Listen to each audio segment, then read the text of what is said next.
If I do get a text message, I will just normally pull over and answer it and then keep going on my way. I don't text and drive because I don't want to put myself or anyone else in the risk of danger.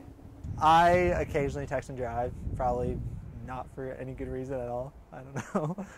Occasionally, but usually just because I need directions because I'm not from Fredericton. It's no longer just drunk drivers people have to worry about, but those focusing on their phones and not the road. New laws have been put in place to try and prevent people from texting while driving. Fines range from $150 to $500. Highway Safety Officer Constable McEachran says it is the same as drinking and driving. It is pretty much the same as an impaired driver because that focus and that attention isn't there. There's a delay in reaction time. They're missing things, whether it's a road sign saying they need to slow down, there's a school zone up ahead, or that there's a turn coming up, or they don't see that person walking on the roadway. So the same dangers are involved there. The average driver travels over 13,000 miles a year. A recent study showed 80% of these people are driving while they are distracted. I asked the same 4 people about texting and driving whether or not they would drink and drive. This time, their answers were all the same. I've been brought up like that, not to drink and drive, not to get in a car with anybody who's been drinking and driving, so.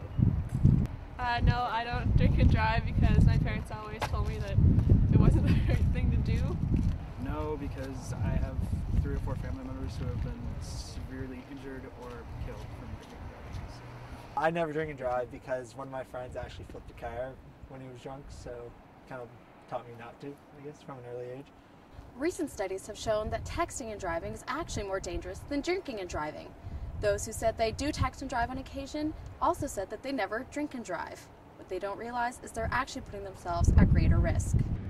A driver traveling 90 kilometers and texting drives the length of a football field with their eyes off of the road. People who text and drive don't notice their surroundings, says Constable McEachran. Stopped a young lady that was texting while she was driving, and she was going on the major highway, the 100 series highway, and she had her cell phone up on top of her steering wheel. And I followed her for almost 2 kilometers with my lights on and sirens on. I had traffic that was pulling off the road in front of her, oncoming traffic that was pulling off the side of the road because they saw my emergency equipment activated, and she was oblivious to it. Over 60% of teens surveyed said they have sent a text or email while driving. This makes them 23 times more likely to be in an accident.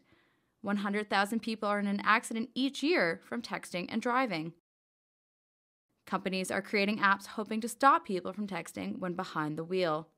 Some apps turn your phone signal off so you can't receive texts or phone calls. An app available now. Some send a text for you, and others allow parents to track their child's activity when they are driving. You know, this gives the parent an opportunity to give you a little bit of freedom, but still maintain some control. If the child tries to use the phone when they're behind the wheel, a parent can stop it by simply using their phone or computer and shutting off the signal. They are also able to see where their child is at the time they try to use their phone. Some are even running simulators to show people the dangers of texting and driving without actually having to be on the road. Another common occurrence is texting at a stoplight. These people are still committing an illegal act. Judy Mercer hopes her kids aren't one of these people. Why would you do it? Like, it's wrong and everything, and hopefully they're not texting and driving, so I don't have to worry about it. Because police are unable to catch every person texting behind the wheel, they are unable to say whether or not there is a decline since they put in the new law. There are so many stories of accidents that could have been avoided if drivers simply turned off their phone. Constable McEachran and other officers are doing their part to ensure your safety on the roads, but in the end, it's up to the driver behind the wheel. Remember, no text is worth a life. For Stu Journalism, I'm Bronte James.